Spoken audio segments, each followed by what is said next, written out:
One. What's up, everybody? Welcome to this week's episode of the Not Your Average Mark Wrestling Podcast. I am your host, Guapo, and with me is a man that needs no introduction. He has done it all: WWE, WCW, the NWO. He is an absolute wrestling legend and an all-around badass. Marcus Buff the Stuff Bagwell. Buff, thank you so much for joining the show tonight. Absolutely, man. How you guys doing? Doing well, man. Doing well. Just fighting the West Texas wind. I hear it. Wow, really? It's been wild. We've had like 85-mile-an-hour gusts, and it's been crazy. I mean, I forget that March is always kind of windy. That's always when you're supposed to fly a kite and all that stuff. But it's been very windy in Atlanta as well lately. Like very well. Today was very windy. I think today is the first calm day we've had in about 2 weeks, so I was happy to have it. Wow. I hear you. I hear you. Well, again, thank you for joining the show. We've had some of our listeners, some of our viewers send in some questions, so we'll get right into it. I love it. What is it that inspired you to pursue a career in professional wrestling? I had no advice or anything to get into professional wrestling. I was not a fan of pro wrestling. I remember, I say being a fan, we watched it on television. Everything that I'm getting ready to say, I hate when people say it to me. I hate it. But it's the truth. It is. I watch it on TV. I never went to a show. I know who Ric Flair and Lex Luger are. I know Dusty Rhodes, but that stuff on television. I mean, that's how I knew it. We watched it on TV. I knew who Gordon Soley was. And my brother, like for example, we wasn't, and this caused a lot of problems with wrestlers because I would say a very high percentage of all wrestling locker rooms, wrestling fans. They were birthday parties was wrestling. They dressed up at Halloween as a favorite wrestler. Birthday theme parties. I mean, it was about Christmas was the wrestling curtains and the sheets and the pillow buddies. There wasn't one pro wrestling thing in the Bagwell's house. Um, but every weekend, and it seemed like it was always on a Sunday. I remember deer hunting, coming home, mom cooking us dinner, and us watching pro wrestling in front of the television screen with Gordon Soley. And literally, I remember like it was yesterday, I don't even think it was 3 rows. It was 2 rows of chairs around the ring, brother. That's it. And I remember the Road Warriors coming out, and we knew it was real when they came out. And we loved that. And I loved Lex Luger because he was a big bodybuilder. And that's what I wanted to be, was big. And so a lot of thoughts and fun, but not one time. And the Bagwell boys were all boy. I mean, like sports and good at them in football, baseball. I was a state champion boxer, but never did it cross any of our paths to be a pro wrestler. And so I mean, even when things crashed for the Bagwell family in 1988, that was my senior year. My parents owned a company called Southeastern Building Supply. There was a lumber business, and we, the boys, were going to work for our parents our whole life. That's what we were going to do. My brother was 6 and 5 years older than me. They already had been at Southeastern for 5 or 6 years. They both were married. They both had houses. We were a very rich, very successful lumber supply family business owned, uh, happy, rich family. And my senior year, my dad went broke. Southeastern Mill Supply got in some trouble, and my mom made a bad move, and my dad tried to. They got a little bit slack, and when they did, it came in and it got us before my dad could fix it. And they put the three boys and they put the family against the rocks because we knew what to do. So my dad had a little bit of money. He put my oldest brother into he wanted a gym. He wanted a workout gym. My middle brother, he bought him a drywall company. I'm 18, brother. I have no idea what I want to do. I'm 18 years old and was going for the last 18 years. I was going to work for Southeastern Building Supply, and within a few months, I'm having to make a decision of what do you want to do. So the family, my mom, dad, and me, came up with massage therapy. It was a part of. I wanted to do something sports related, and there was Right. sports therapy, sports training, something sports. I was always into sports. I love sports. I was, like I said, I was a state champion boxer. I was all county, all state in football and baseball. So I just it just definitely something with sports for sure is what I wanted to do, and massage was part of sports medicine. So I could get part of my schooling out of the way with a full college prep, anatomy, physiology course at the Atlanta School of Massage, and not and at the same time start making money instantly with massage therapy. They were changing the word from masseuse to massage therapist. They were really trying to clean up the massage therapy world. And it was really getting very successful at athletic clubs, and was a very like kind of a rich thing was going on. So I go to the Atlanta School of Massage, $10,000 to go to it. And one of the very first times a woman walked in to get a massage, she walked in, saw me, and turned around and walked out. And I was like, "Ma'am, excuse me." I said, "What's wrong?" She goes, "There's no way I'm letting you massage me." And I was like, "What are you talking about?" She goes, so I heard it seemed like for the next year, but for the next couple of months, it seemed like I heard 1,000 different reasons, but it was, I may have some fat on my back. I may have a bump on my back. My husband would kill me. I heard the craziest things. So in life, I really thought that me looking fit and shape, me being a fairly attractive kid trying to do this, I thought it would be an attribute to massage therapy. And brother, it was a dead end for me. I bet you I massaged two women in a year. Oh, wow. And if you don't have both men and women in a in any career you're in, if you've only got half the population in any business idea or life thing you got, you're not going to make it. You've got to have both men and women, or it's not going to work. Busting my butt a year to go do this as a 10-month course, bro. $10,000. I graduated number one in my class. I got the number one sport in Georgia called Corporate Sports, is the name of the company. It was incredible, but you got to have the men and the women in anything to be super successful. In that crossroads, I'm at the pool one day at my apartment complex, and this blonde haired bombshell walks up to me. I have no idea who she is. And she's like, "You should be a wrestler." And I was like, "A what?" And so that night she came to the apartment. I was either getting married or just got married. So my first wife were talking, and she came in and talked to us, and she goes, "You should be, wrestler." And those guys don't make any money. And she goes, "Our lowest paid guy makes $100,000 a year." And I said, "Tell me more." I said, "Wait a minute, tell me more."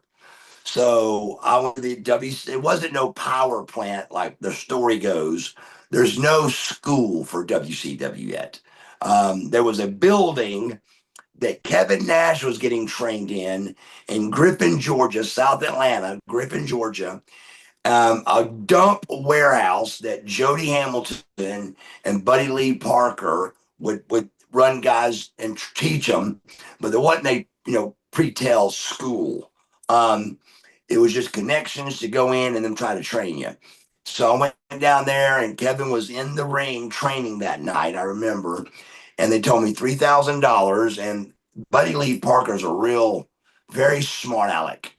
I love Buddy Lee Parker today, but back then he was very ugly. Even he was very rude, and he was like, "Well, you're not big enough." And I said, "I'm bigger than Brian Pillman." And he goes, "Well, Brian Pillman can wrestle." And I said, "How do you know I can't wrestle?" And he kind of backed off, and he went, "Well, okay, it's $3,000." I go, $3,000? I go, for this dump? And he goes, "Yeah, it's $3,000." And so I went back to Missy, and I said, "Missy, I don't have 3,000 bucks, man. It's a dump." I said, that may not be the way to go. So she found another guy to train me. His name was Steve the Brawler Lawler.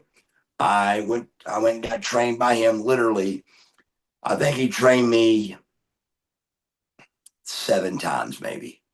And the seventh time of him beating me up, he said, "Man, I've never done this." He said, "But you got this. You really do.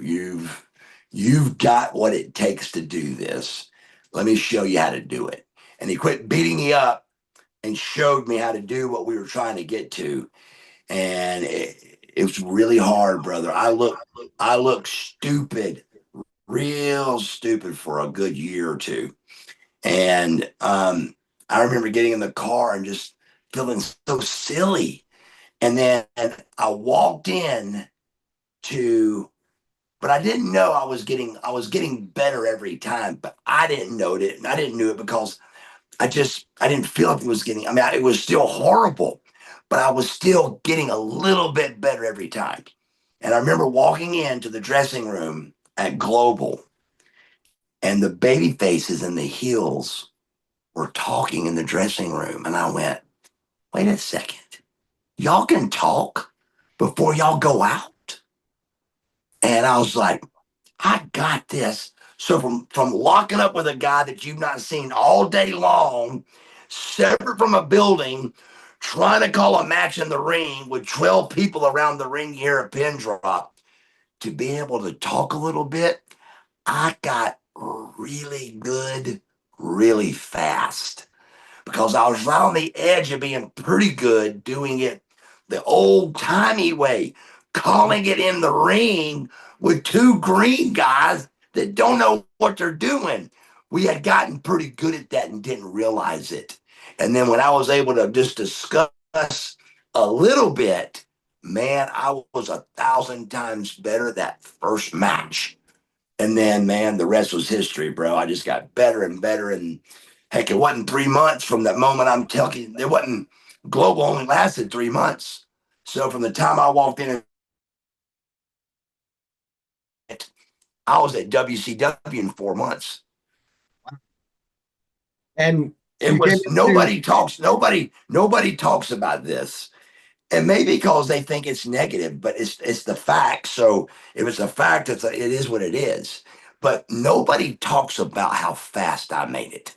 And I guess part of the reason why is most people that make it fast, they don't want them people to think they didn't pay their dues and things like that. But I could care less about that. If the ending result was Marcus Alexander Bagwell, and I did that within, I've done the math. I think the whole journey was less than 2 years. And I just don't know anybody that went from a barn called the Auction Barn, calling good at a skating rink, to WCW in 2 years, and under 2 years. So it's a really crazy fast track that I did, and it was a lot of luck involved, man. I faked it.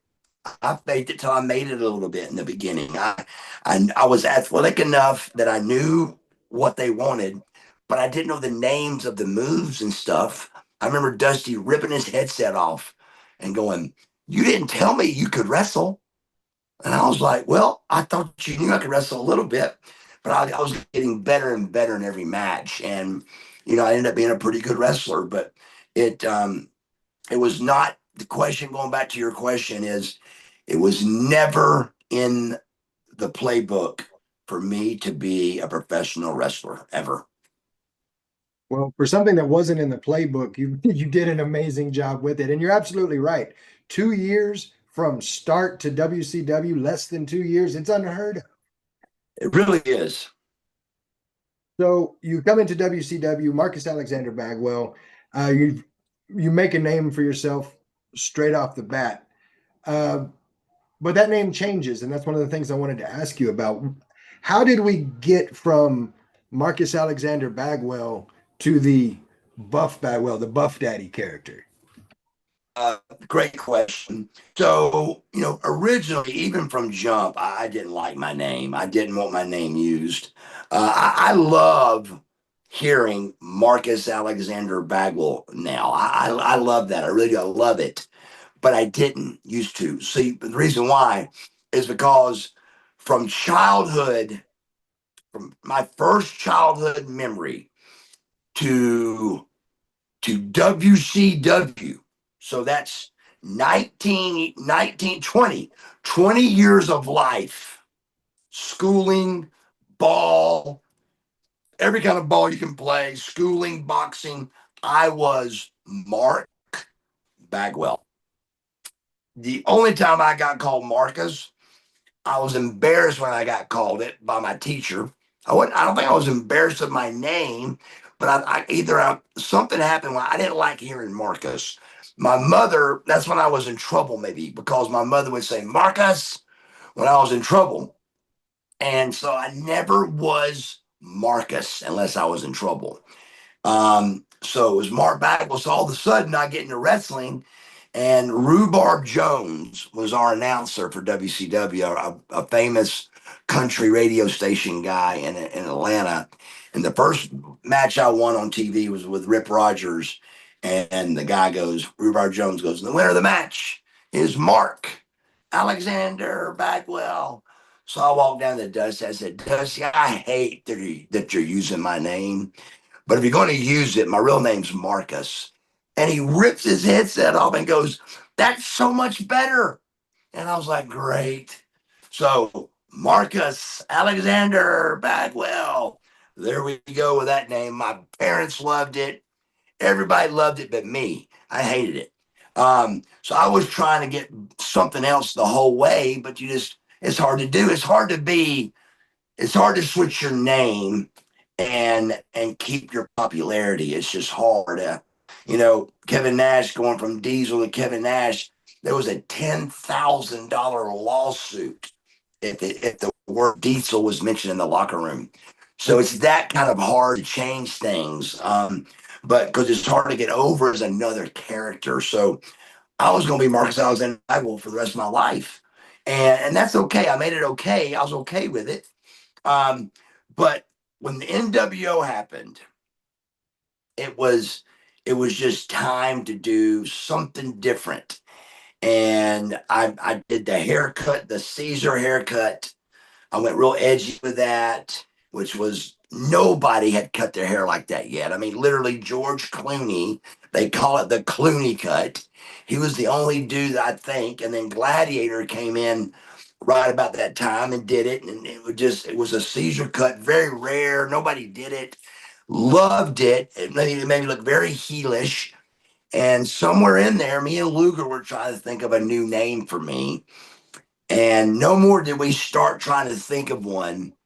In the back of the airplane, in the shadows, we heard, what about Buff? And me and Luger, we turned around and I went, and it was Nick Patrick. He goes, what about Buff Bagwell? And not another word was mentioned. It was like, that's it. Buff Bagwell. It's perfect. I was in great shape, and BB Buff Bagwell, and I'm Buff, and I'm the stuff came with it, and then man, it just up and went. I went home and airbrushed everything Buff, and then the top hat came in too, and then when I broke my neck, that's when the top hat and overalls came in. But WCW still would not drop Marcus. They really loved that name and they wanted to keep it. So I wanted to be Buff, Rock, Lex, Stone Cold, Buff, but they wouldn't drop Marcus. So I was Marcus Buff Bagwell.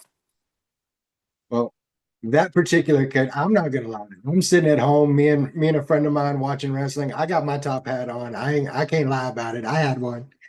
Uh, I really enjoyed that character. Now, of course, when it comes to wrestling, it's a very physical sport. It's a very coordinated sport. But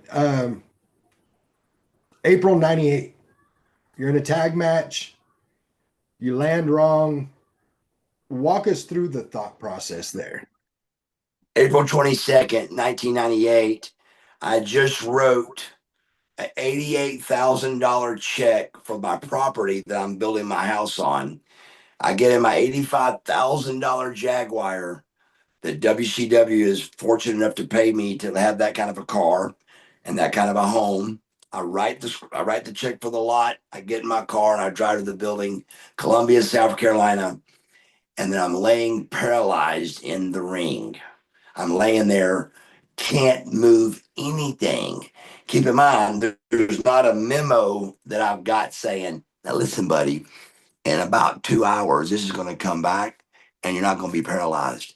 You don't have that. So it's over. I mean, I'm thinking about the lot. I'm thinking about the 88 grand I just blew. I'll never be able to ride my beautiful car again, my beautiful motorcycle. It's over. I'm Buff Bagwell, and it's ending with me in a wheelchair. And I swear I mean this with all of my heart. And it's a fact. And there's people that was witnesses to hear this. Danny Young was our trainer. Lex Luger was right there. I think Rick had already left. But to Lex and Danny Young, I said, guys, I can go to schools like Christopher Reeves and I can talk to kids and everything. And as soon as I had that, I mean, for starters, even thinking back on it, I personally don't even know how I came up with something positive. I'm so glad I did because I really believe that me being positive is why I'm moving to this day. I really believe that me, instead of giving in and giving up right there, I said, I can go to schools, I can talk to people. Right when I said that, I swear to the big man, Danny Young goes, your left hand is moving. And I can't look at it because I'm paralyzed, but my eyeballs look down. I kind of could feel something. And then it started coming back, but then they're starting to put me on that board. So when I was duct taped down, I could be my fingers and toes. And that's all. And I kept asking, does that mean I'm paralyzed? Does that mean I'm paralyzed? And nobody will answer you with a neck injury. Nobody. And a guy finally said that to me, and I said, thank you. So 3 hours later, CAT scan, MRI, Sting, Luger, I can't remember, Scotty Riggs is there at the building, at the hospital. And the doctor walks in and goes, sit up. And I'm duct taped down. I go, do what? He goes, sit up. So I slowly start sitting up and I can move everything perfectly. I pose and I said, what happened? He said, when you broke your neck at 3-4, the cervical disc hit your spinal cord and bruised your spinal cord. When your spinal cord bruises, it swells. When it swells, you feel like you're paralyzed. And when the swelling goes down, you can move again. And I was like, well, thank you, God. Thank you to the doctor. He goes, but if you fall or get pushed or anything right now, your bone is right against your spinal cord. It could sever it, and then you're paralyzed forever. So we put a neck brace on me, and they drove me straight to the hospital in Atlanta, Georgia.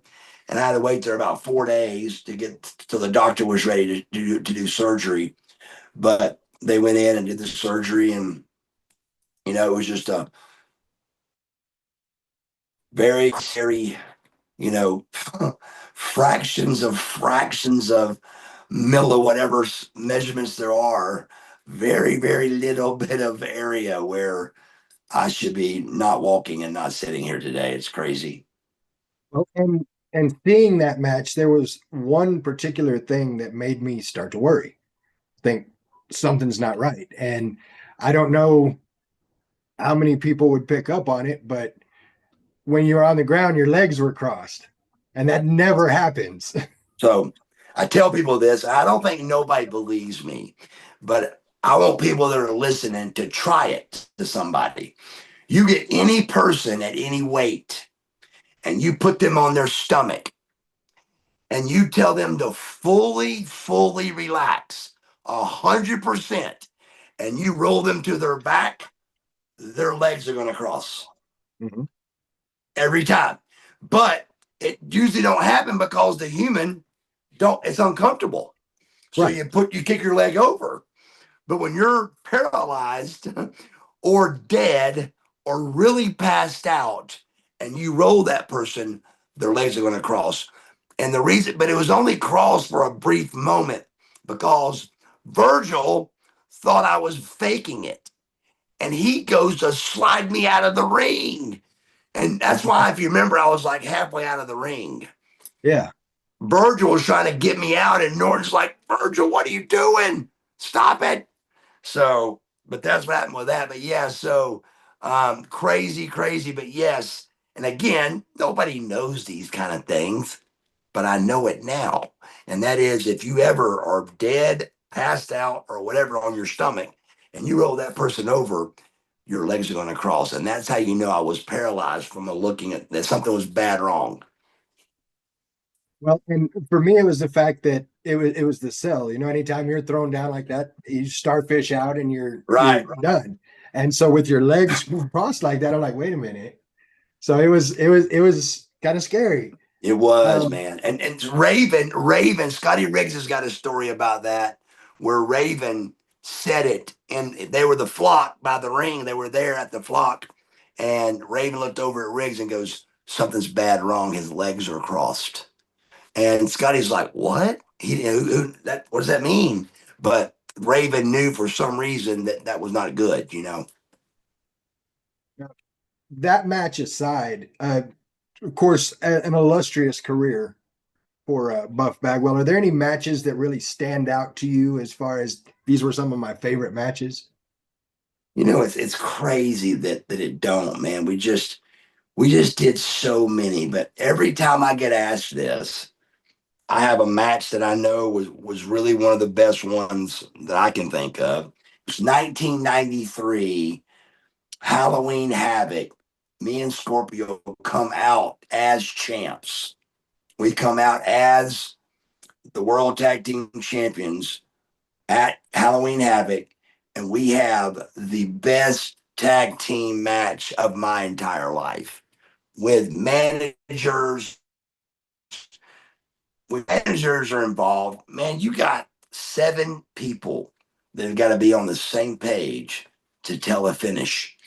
And let me tell you, that's a lot of different attitudes. That's a lot of egos, a lot of people. To pull off one thing, it's very hard to do. It's why I love tag team wrestling because I'm very good at telling that story. I'm good at putting those 4 guys in a spot. I'm good at heat spots, comeback spots, when to go home, how to get them up before that hot tag. I was very good at that, and I loved doing it because when you come in with a tag match, you're wide open because you can tag out when you get winded. So it was just a great. I love tag team wrestling. I think it's the best. Your tag team match should be your best match on the card every single night. And I believe that it was during WCW days. I really do believe it was one of the top matches most of the times because you got 4 guys working hard. It should be that way. But Halloween Havoc 93, we had Teddy Long, they had Missy Hyde as managers, and the referee. 7 people to pull off one ending. And that match, for a lot of years, this has been my answer for what is my favorite match, or one of my favorites, 1993 Halloween Havoc versus the Nasty Boys. And great match, of course. And I'm really glad that you brought up tag team wrestling because you were in some great tag teams. And I know we have a lot of wrestlers from West Texas and the West Texas Independent Circuit, Colorado, New Mexico that watch the show. So, as somebody that does love tag team wrestling, what makes a good tag team partner? That's a great question. First of all, I am the only person in pro wrestling that has ever had five world tag team championships with four different people. Now, I'm sure that that may not be true, but to my knowledge, and everybody I've ever tried to look it up or research it, I am the only one that's ever had five titles with four different guys. And to me, the reason why I'm proud of that is because Scott Norton and well, not Scott Norton, but Scott Norton's great too. But I mean, like Scotty Riggs and, and Too Cold Scorpio are nothing alike. Nothing. Scotty Riggs and Dale Wilkes are nothing alike. Too Cold Scorpio and Dale Wilkes are nothing alike. Shane Douglas and Scotty Riggs are nothing alike. So the reason why I'm proud of that statistic and proud of that uh, winning five titles with four guys is because I had to adapt. I had to adapt to the wrestler. I had to adapt to fit into Dale Wilkes. I had to adapt to be part of Scorpio. Scorpio was Scorpio. I was trying to find myself. And I found myself and I fitted into Scorpio and became tag team of the year, rookie of the year, and world tag team champions in the same year. And then it was Dale Wilkes, same thing. He's totally different than Scorpio, complete different, but I adapted myself to mix in there and make another two-time World Tag Team Championship run. And then Scotty Riggs was third, same thing.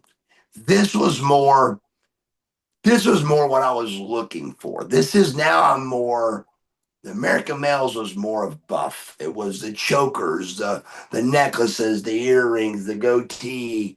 It was the edgy part of a baby face, which you put hair on a baby face and he's a heel back then, and they didn't want us to do it, but we grew our goatees and they liked it and the earrings and all that. And we were baby faces, but borderline, because the dudes booed us out of the building.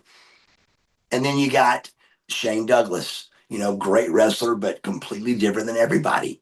So I feel like I adapted. So I'm not, to answer your question, I'm not sure what the answer is to how do pick a good tag team partner.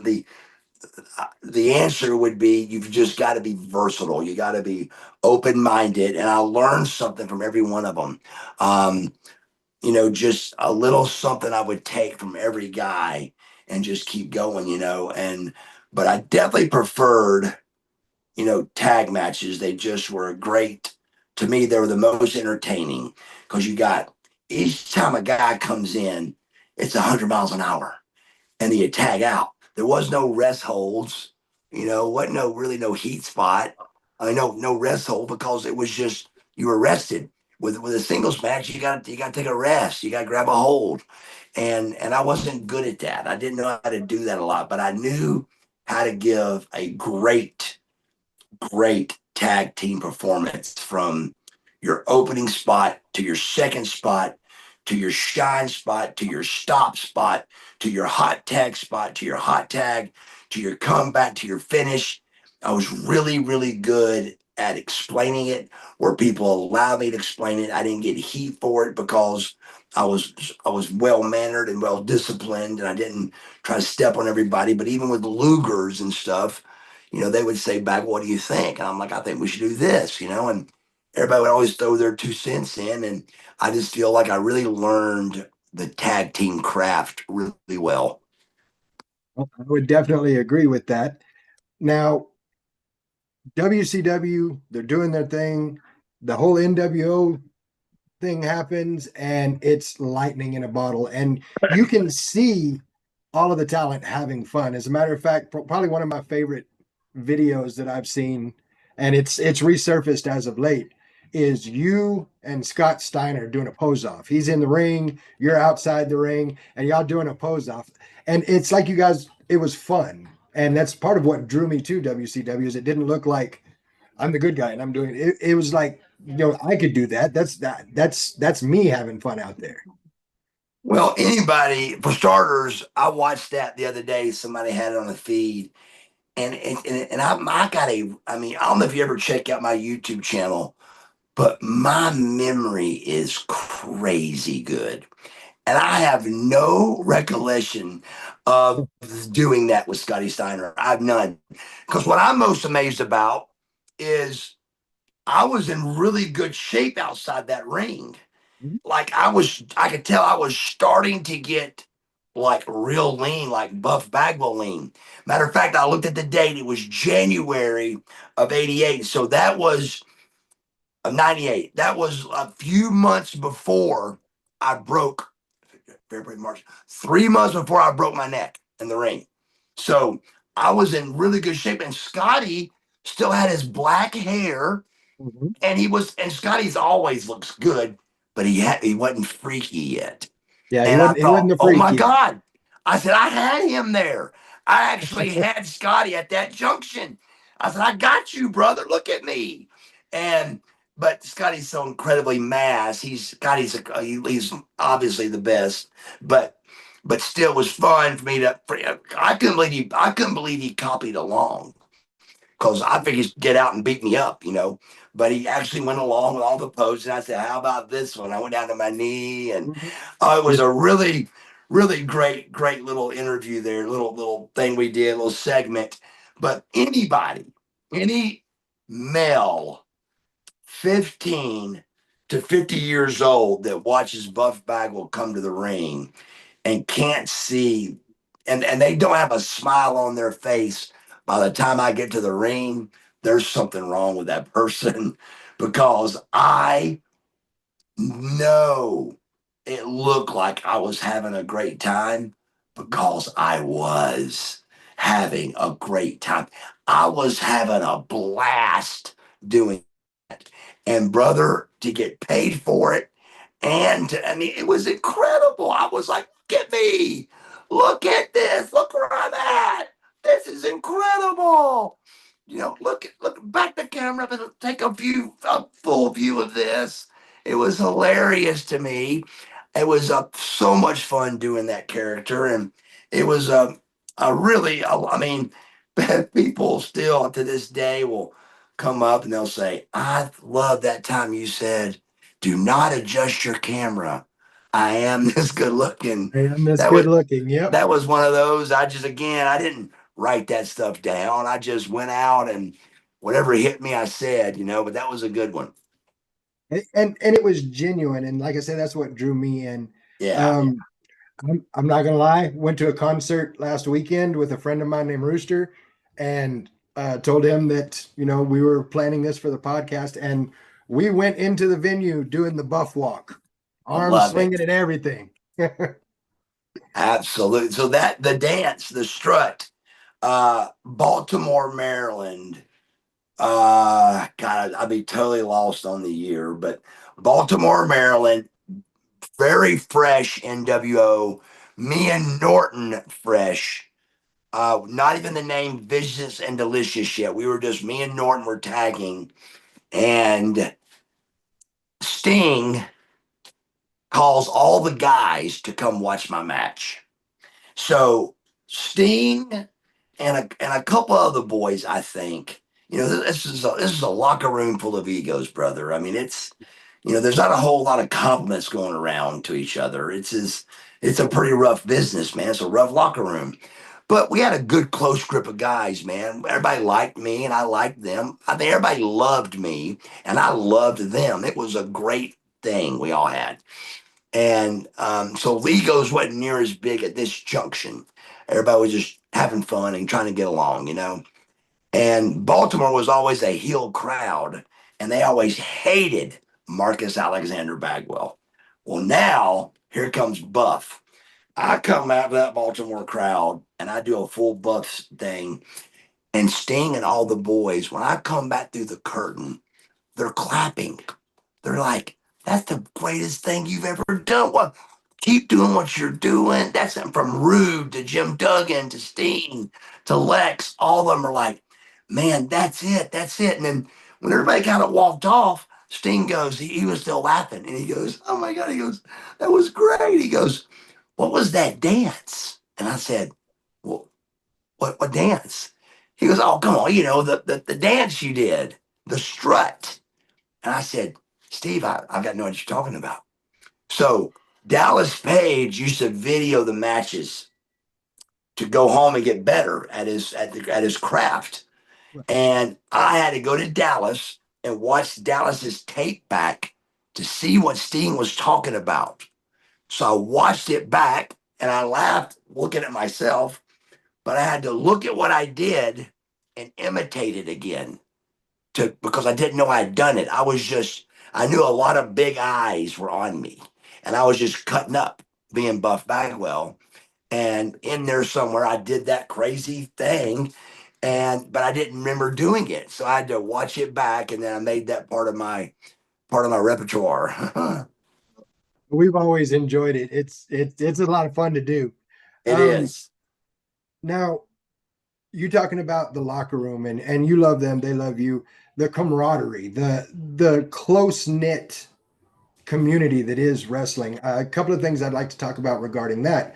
Um, Recently heard a story regarding you and Scotty Riggs. Scotty Riggs not in the best point of his life. I'm not going to put his personal business out there, but you had the opportunity to talk with him and bring him out of that. Can we talk about that for a minute?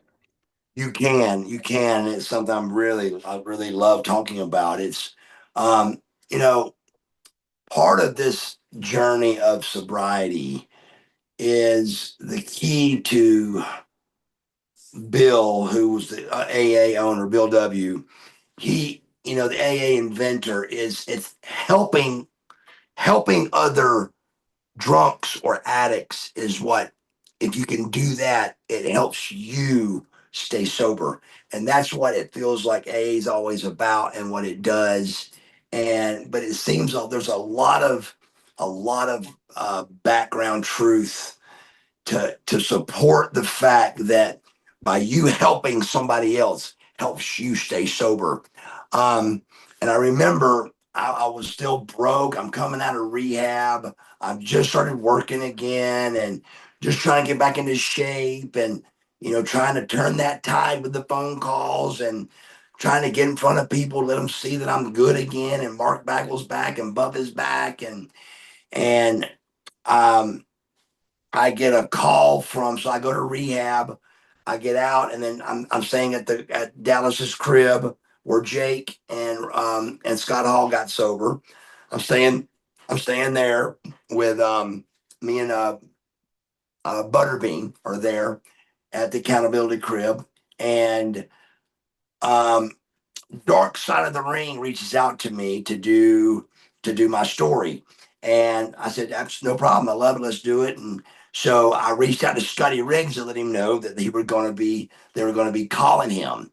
And he sends me a text back saying, this is not a good time for me. I've been living in my car for the last 6 weeks and I'm just not in a good spot.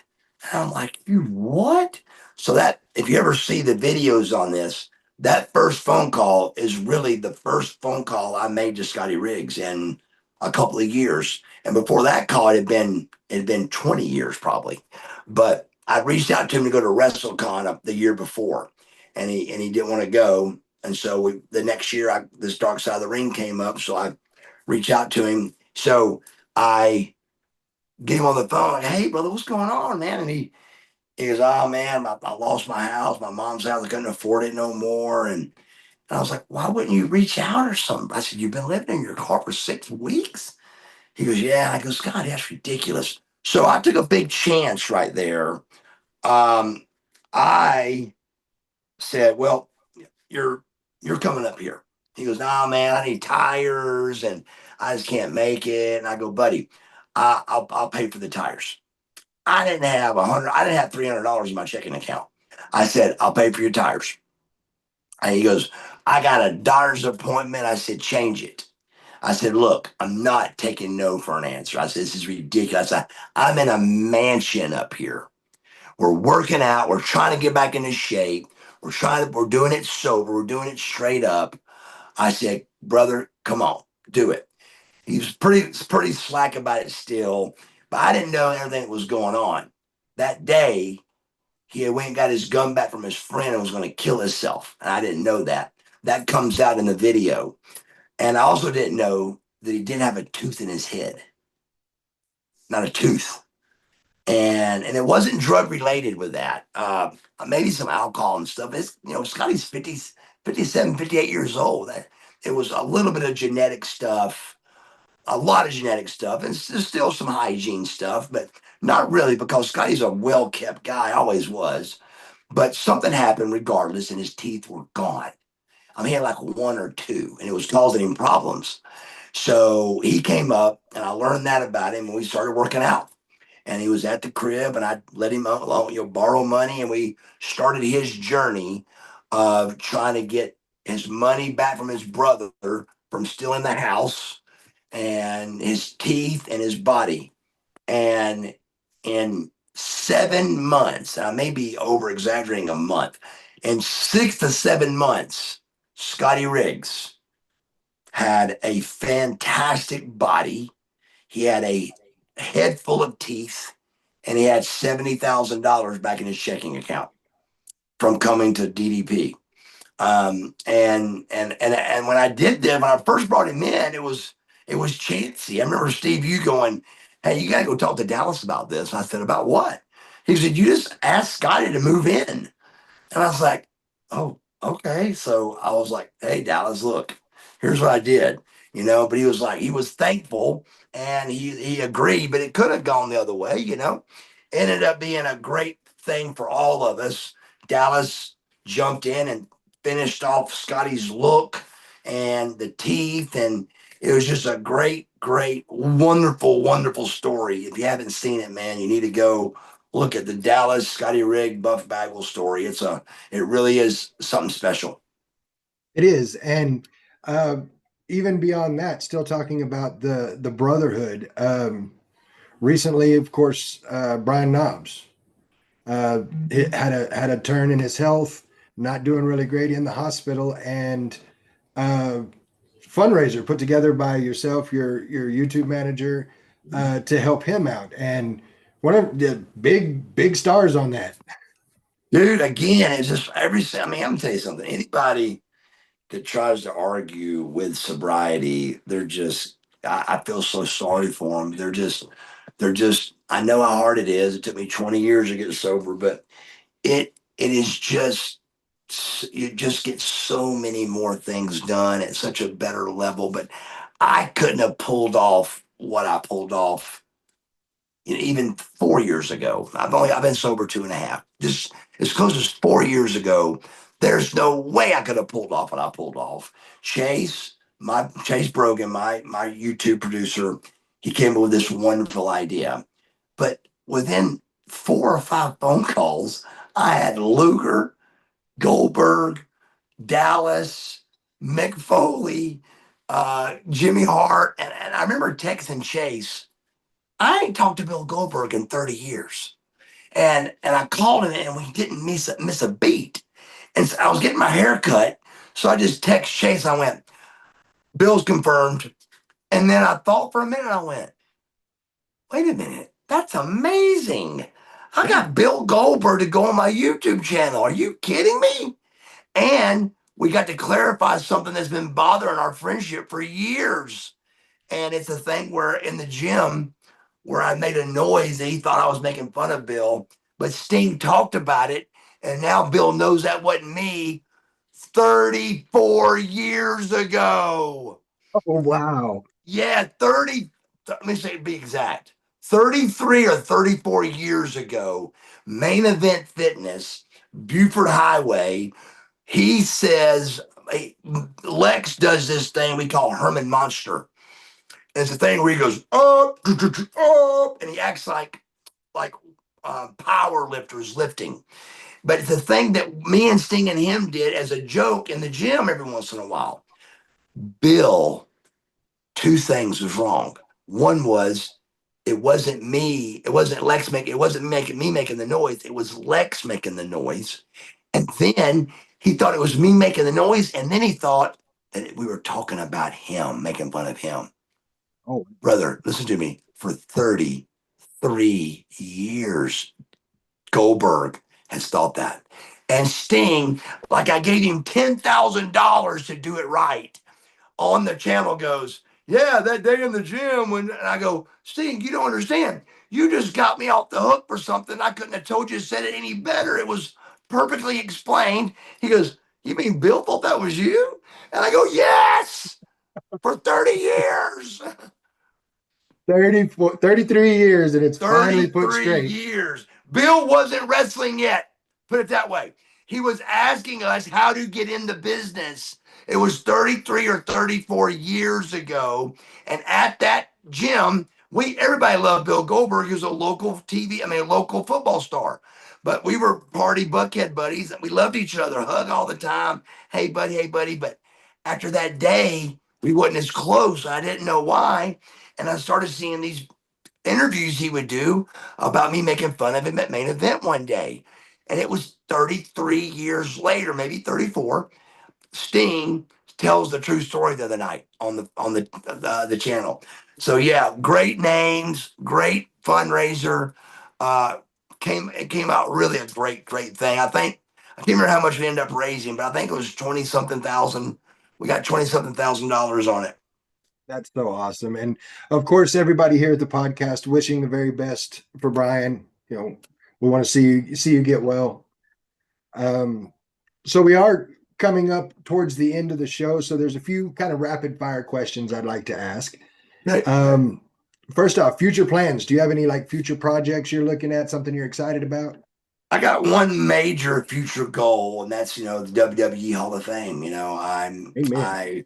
I'd love to be in that. It would be just to be part of something big again would be wonderful, and to be part of the WWE on this wonderful ride they're on.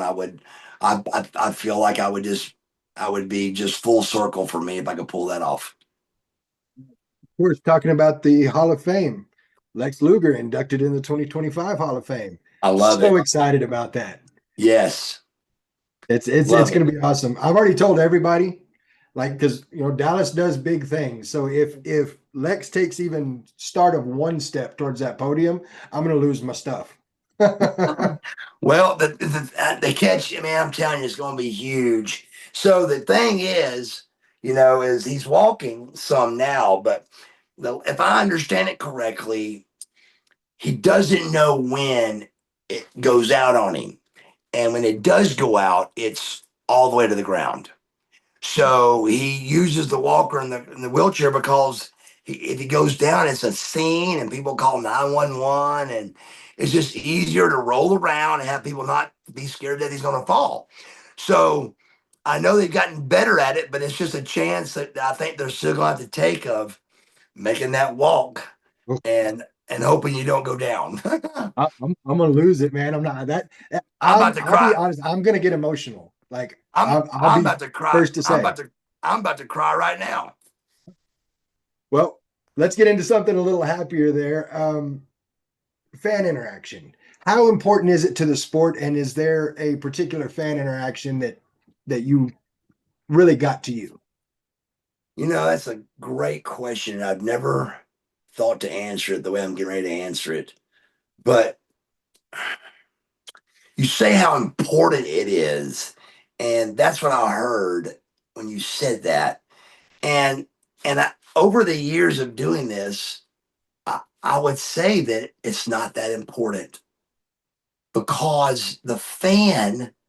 I've seen wrestlers talk horrible to their fans for years, and there's never a repercussion. And then you got somebody like me that has been sweet to every single fan along the way. 99.999% of the time in every city, every situation. I got a story right now that we put on my YouTube channel about a month ago. The night I got fired from the WWE We put a video out about it. A guy realized that he got a picture with me at the Georgia Dome that same night. So I got released, and he said you would have never known it. I took pictures. I was laughing with him. I remember crying on the way home in my car after that. But those kind of stories, my point a minute ago about it is that it's important. Those kind of stories don't get told. They just don't. They're they slowly, the good stuff slowly gets out there, but the bad stuff gets out there real quick. Like lightning. And I get it, but I've seen it not hurt. I keep I would have had 8x10s on my motorcycle if I had a place to keep them. I've had 8x10s in every vehicle I've ever owned for my entire life. Just always prepared to have a good interaction with the fan. Always prepared to give them something, shake a hand, and take a picture. It means the where you go. It means the world to me. But you say how important it is. I'm not sure, man. I don't think it bothers the wrestling fan. I mean, the wrestler. I wish there was a way to judge that and fans to really see where the 4.0 or 3.0 or 5.0 where you're at in the rating of how good you are to your fans all the time. But Buff Bagwell would be in the 4-star area because I just really do care. And I know a lot of wrestlers don't. So I know that it's important, but it's like wrestlers don't know it's important. But I love every fan every time. So I can be right here with a bite of food and I'm not going to get irritated at a fan. I'm going to put it down and get up and take a picture. It just does no good to get mad. He's a fan. He's nervous. You know, I'm not going to say there's not times I've lost it on a few people, but it's usually, not usually, it's always if they've done something smart to me first. Well, But most of the time, that's not the case. And it always is a very nice transaction. well, as a fan, like I've had the opportunities where I've gotten to meet people, but I've also had that opportunity where I'm at the airport and perfect example, I was in the Austin airport and I saw Kofi Kingston, but he was with his wife and he was with his babies. So I didn't, I'm not going to mess with a man when he's with his family. And Right. I encourage other fans to think about that. Yeah. I see. I disagree. I disagree. But hear me out. I am different when it comes to this. I just am. But I respect what you just said, but I really don't think a fan should do that. He is a WWE superstar. He should be on his best behavior in any situation he's in to welcome a fan to come up and shake his hand, take a picture. That's what I would do. But I know a lot of guys aren't like that. But it just means something to me for somebody to know who I am and care about it. That means something. No, I can definitely understand that. So, one last question, and I like to ask this of everybody. Anybody that's been a part of the televised business, do you keep up with the current product? I do. I do. I watch. I don't watch it probably every week, but I stay in touch with it for sure. Do you feel that perhaps we're starting to get that same feel, the same fun, if you will, that we were getting in the beginning of the NWO era? I don't think so. I don't. I mean, I don't think so. I felt like that the bloodline thing, but that felt like when the Rock first came back to do the bloodline stuff with Cody. That to me was the first time since the Monday Night Wars, since 2001. And The Rock said that out of his mouth to Dallas Page on his voicemail. It's the first time in over 2 decades that it felt like that time of the NWO, WCW, and the WWF. It had that feeling like that. But to me, I just don't think it has that feeling yet. They've got all They got all the preparation, brother, from the Netflix to the WWE to Triple H is doing great. Everything's perfect. It's just I mean, it's just a well-oiled machine. But I don't have that Goldberg coming to the ring feeling. Right. I get That's a that. special. The NWO coming out with Hulk Hogan first and Scott Hall and Nash right beside him. Here comes Buff. I don't have that feeling in my stomach. Yeah, You know, they're gonna have to do some craziness to get that feeling. yeah. And believe me, I know that fans want that feeling, and I know I want that feeling, but I don't have that feeling yet, and I don't see it no time soon. But it's just a certain storm that happens. And no, I mean, brother, can you imagine trying to tell us that we were going to beat the WWF for 83 consecutive weeks? 83 It's not weeks. it's not possible, but we did. Absolutely. So that's going to bring us about to the end of our time for this episode. Tell us where we can find you. If anybody listening wants to come to your YouTube page, wants to get a hold of you, how do we find Buff Bagwell? Best way to get in touch with me is with Marcus Buff Bagwell at Gmail. Marcus Buff Bagwell at gmail.com. My all my sites are Marcus Buff Bagwell, marcusbuffbagwell.com will take you to all my platforms. So always just go there, marcusbuffbagwell.com, or you can email me, marcusbuffbagwell at gmail.com. I still do this regularly. I do all the conventions. I'm going to be at Mania this year again. So just very excited about all that. So just love this business. I love being in it. I love being around it, and hope I can do it till the day I die. Well, I'm right there with you, and in that hopes. Buff, thank you so much for joining our show tonight. It has been an absolute pleasure to have you on. My pleasure, man, so much. And just we can do it again sometime for sure. Absolutely, I would love nothing more. Okay, Um, buddy. for everybody else, that's going to do it for us tonight. We will be back next Thursday night. We'll talk about our Mania predictions, kind of see where we're going from there, and we'll answer any questions you might have about tonight's show. So, for with that, I'm Guapo. That's Buff the Stuff Bagwell, and we're not your average marks. We'll see you next time. Y'all be cool.